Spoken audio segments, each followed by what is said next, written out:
Respected brothers and sisters in Islam, it's mentioned in Sahih al-Bukhari, hadith Abu Sa'id al-Khudri radiyallahu anhu, that he said that some of the companions, some of the Sahaba of Prophet sallallahu alaihi wasallam, they traveled. And while they are traveling, they stopped in one of the areas, one of the places of Arabs, and the Sahaba asked these people to give them some hospitality. So the people of that village or people of that city, basically they refused. They said, we will not.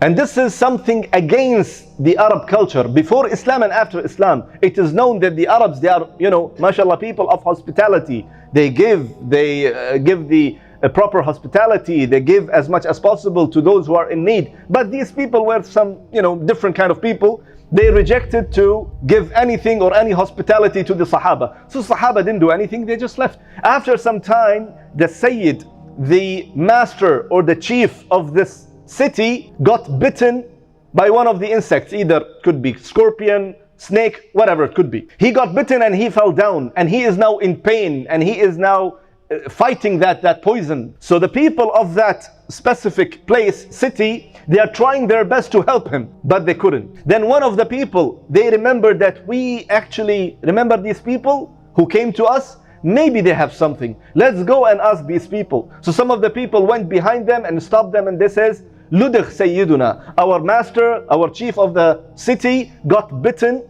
by one of the insects. Can someone or can anyone cure him? So some of the Sahaba, and one of them, he says, Na'am wallahi, yes wallahi, inni la arqi. Yes, I know, I have ruqya, and I can cure him bi'idhnillah. But you know what? We ask you to give us hospitality and you didn't give us. So you know what? I'm not gonna cure, or I'm not gonna go and treat your Sayyid, your master, unless you give us some, reward. So they, at the end, come with the conclusion, they come with the, an agreement that they will get so and so number of the sheeps. Then this person, he went all the way to that person who was, on the floor, going through the pain, and he started blowing or spitting on him. We will explain about the spitting. So he started spitting on him and reading Surah Fatiha. Reading Surah Fatiha and spitting and reading Surah Fatiha. Only few times, then this man, this master who was going through the pain and who was just flipping left and right on the floor, he just stood up as nothing happened to him. And he walked, as the hadith says, he walked as nothing happened to him. Nothing, completely fine. Then what happened? They got from the sheeps, whatever they agreed upon, big number of sheeps, and now they want to distribute it among the Sahaba. So some of the Sahaba says, or majority of the Sahaba says, we will not take it. Sorry, we will not take this. We will go to Prophet sallallahu alaihi wasallam first. We will tell him the entire condition, and then he will tell us what to do. So they went to Prophet sallallahu alaihi wasallam. They told him that this is what happened, and at the end we got this big number of sheep. So the Prophet sallallahu alaihi wasallam said, وَمَا يُذْرِيكَ إِنَّهَا رُقْيَةٌ.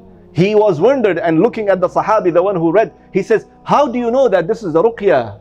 قَدْ أَصَبْتُمْ. Yes, what you did, it was the right thing. By reading Surah Al-Fatiha, by blowing or by spitting on him, and taking these sheeps, by taking reward after what you did. قَدْ أَصَبْتُمْ أَقْسِمُوا. Distribute whatever you want to distribute amongst yourself. وَضْرُبُوا لِي سَهْمًا. And also make a portion for me. And he started laughing, sallallahu alayhi wasallam. Now this is end of the hadith, but what we understand from this hadith is many benefits, fawaid, and we'll just go through the most important that we can apply and implement in our life.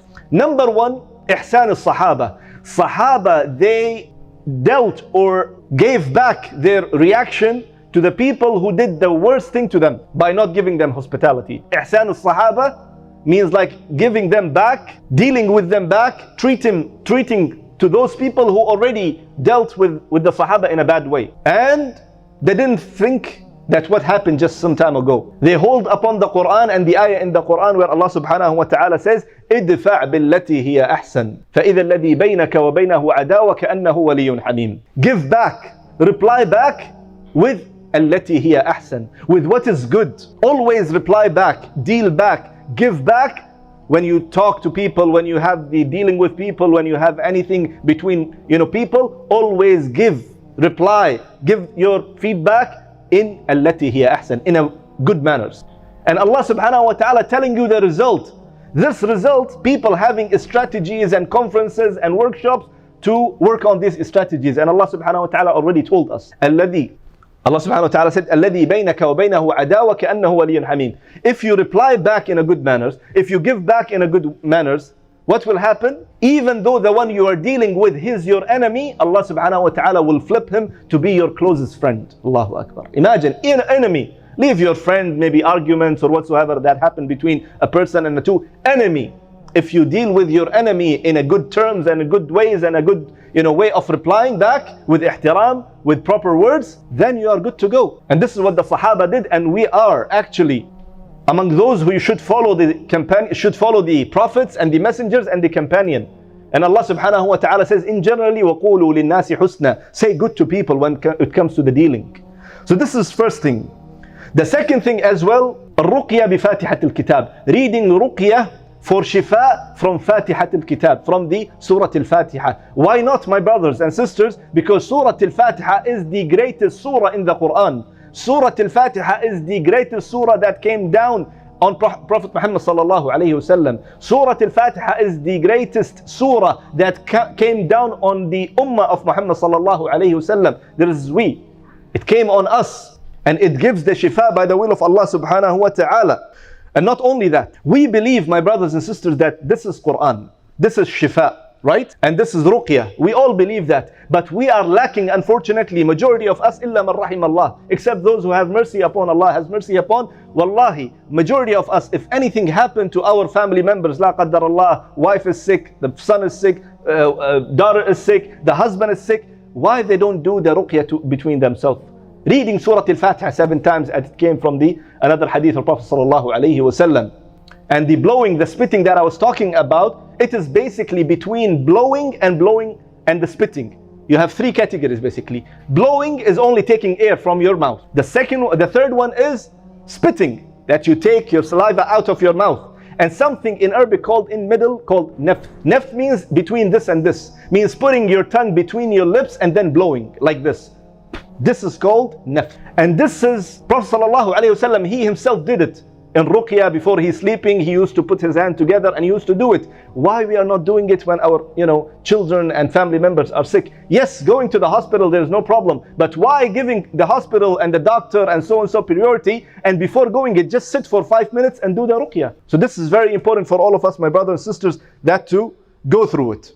In general, my brothers and sisters, what we understand from this hadith, the fa'idah, in general, the Quran is shifa. The Quran is shifa from all the diseases, not what people unfortunately understand, majority of them, that the Quran is only for sihr, for magic, and the Quran is for the evil eye, ayn, or for the hasad, for the envy. No, the Quran is shifa for the entire diseases. As Allah subhanahu wa ta'ala says, that Allah subhanahu wa ta'ala sent down from the Quran, مَا هُوَ شِفَاءٌ وَرَحْمَةٌ, that the Quran is complete shifa for people. But unfortunately, people just take the certain portion of that and leave it for the sihr and ayn and hasad, the envy and the magic. Even though, yes, magic and envy and evil eye and whatsoever, it comes under the shifa. So this is as well for us to understand that going through the Quran, reading it, putting it in your daily life schedule, this is something that inshallah ta'ala Allah will give you the benefit of. Also, what we benefit from this hadith, that khashyat al-sahaba. Sahabas, they were so keen about halal and haram, so they didn't take the sheeps. They says, we'll go to Prophet sallallahu alaihi wasallam first,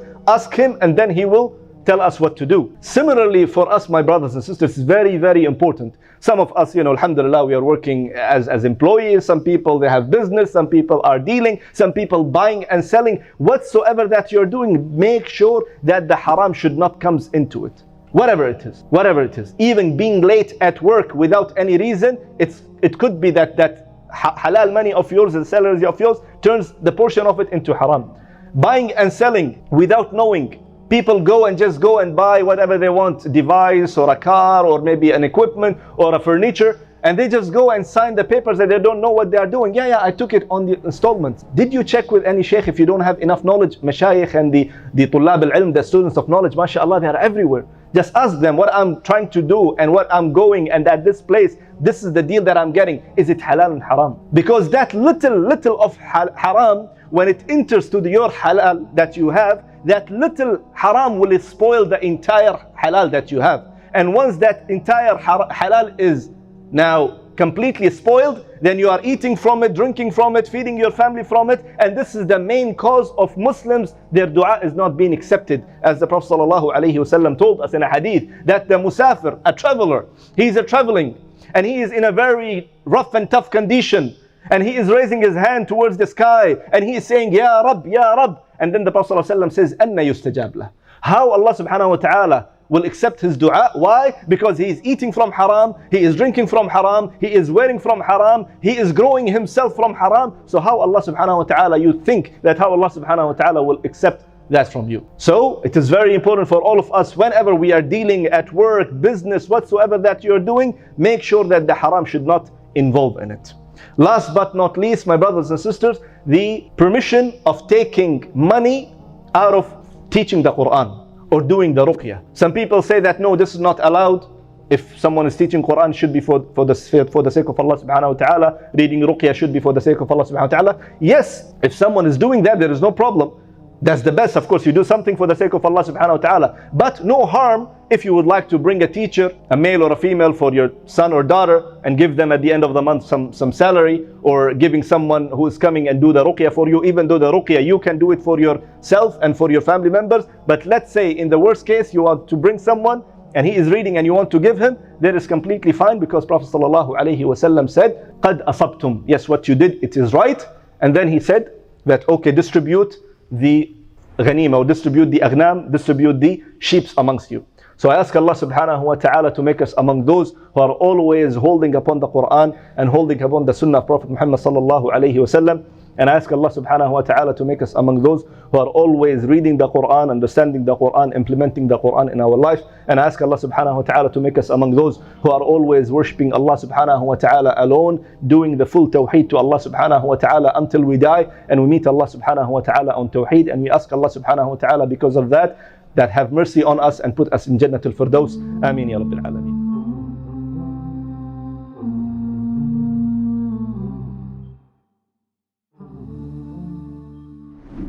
Have you ever wished that there was a Muslim version of YouTube or Netflix?